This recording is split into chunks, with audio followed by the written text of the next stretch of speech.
All right, so welcome back. This is the second week in our exploration of problems with the classic model. The classic model being that classic road to capitalism that developed first in England starting in the 14th and 15th century, culminating in the Industrial Revolution of the 19th century, and of course also its offshoot in the United States. All kind of followed what historians of capitalism refer to as the classic road to capitalism. Now, last week we looked at problems with the classic mode, right? We looked at the persistence of unfree labor, and we looked at two specific case studies, one in the American colonies, pre-American Revolution, where we had that system of indentured labor that developed in various other forms of unfree labor, many of which existed outside the market.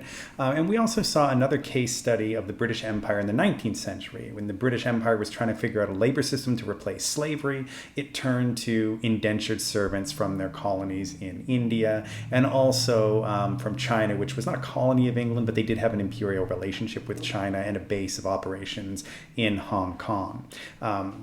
Laborers from these two parts of the world went through the kind of circuits of the British Empire. Some ended up in the Caribbean, islands, sort of plantation islands in the Indian Ocean, like Mauritius, and as far as the Pacific in the island of Fiji as well.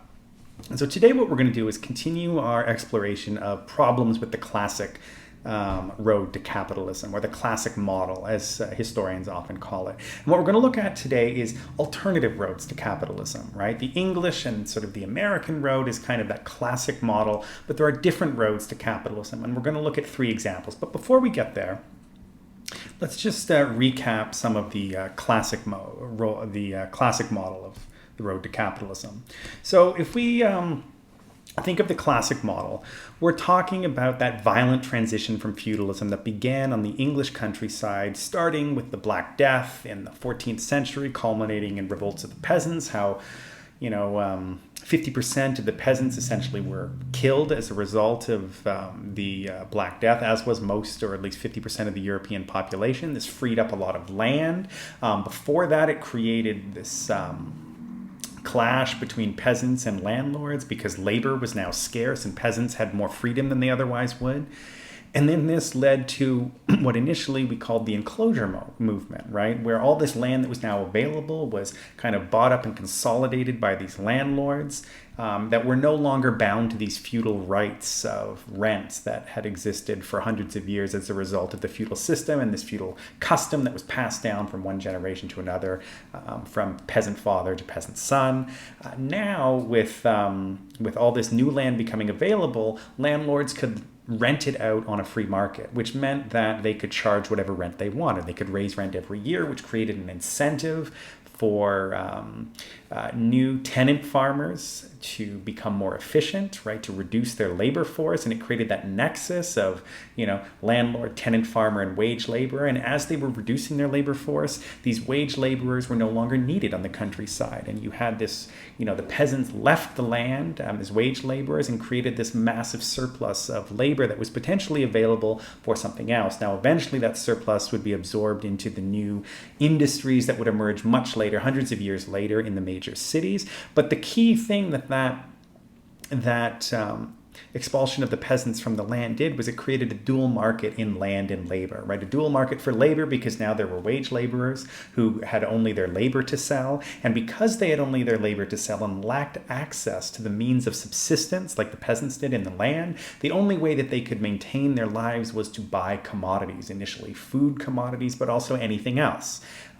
And then this led to a kind of urban culture emerging, and merchants eventually making their money through long-distance trade eventually started to invest by the 17th and 18th century in production, if you remember the case study we looked at in Lynn, Massachusetts. And the investment of merchants in production, which is that key transition from capitalism, from this idea of merchant capital to industrial capital that comes later. But before that happens, what we get is merchants finally investing in production, and it leads to the destruction of the artisanal mode of production, where artisans often laboring in one workshop by themselves, maybe with a few hired hands, but usually often the master craftsman's son would produce, say, a shoe. They produce all aspects of the shoe. And then when merchants took over, they centralized production and created a much more efficient system under the division of labor that Adam Smith and Karl Marx talks about. And now we get the rise of free labor and that free wage nexus, which leads to much more efficient methods of production and allows the merchant to now start investing in technology, which brings us to the Industrial Revolution of the early to mid 19th century.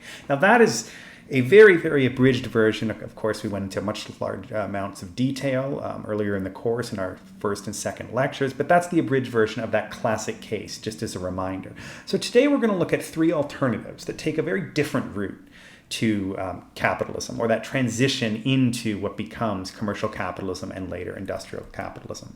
And what we're going to look at is first we're going to look at the post-Civil War U.S. South, roughly between 1865 and about 1955, but really say the Second World War. And we're going to look at a very different transition. We're going to look at 20th century South Africa, which has a different route to capitalism. And then finally, we're going to look at mid-19th century Japan, approximately 1868 to the 1930s. Now, each one of these societies have a different transition to capitalism. It looks different than England, just like we saw a few lectures ago when we looked at liberal democratic revolutions, right? That France had a very different route out of the crisis of feudalism, right? They created that absolutist state, which was eventually overthrown in the French Revolution of 1789, which set the stage for capitalism to develop, right? And so if we look at what's involved with these three paths to capitalism, the post-Civil War South, of course, was what your reading was based on this week, the Jonathan Weiner article. And in the post-Civil War South, it's known as the Prussian road to capitalism, which I'll explain in detail, much more detail later when we look at that specific case study. Essentially what that means, all you really have to understand is that it's capitalism without the emergence of liberal democracy, at least initially. And that's often why it's called the Prussian road, because we're not going to talk about it so much today, but if you study German history, or specifically Prussia, which was the largest and most powerful of the German states before German unification in 1871, you had a capitalist transition there. But of course, for those of you that have studied European history, Germany is not really a liberal democracy until after the Second World War. So you got an emergence of an industrial capitalist state in Germany, but you didn't get liberal democracy in the same way that you did in England and France or the United States, albeit they were imperfect liberal democracies, as we all know. And that's essentially what that means. So the South takes a very distinct route to capitalism that is different than what the U.S. North does or England does. The second example is early 20th century South Africa. Now, in this particular case, it's different because South Africa existed as a colony, and it was a very complicated colony, as we'll see when we look at that example.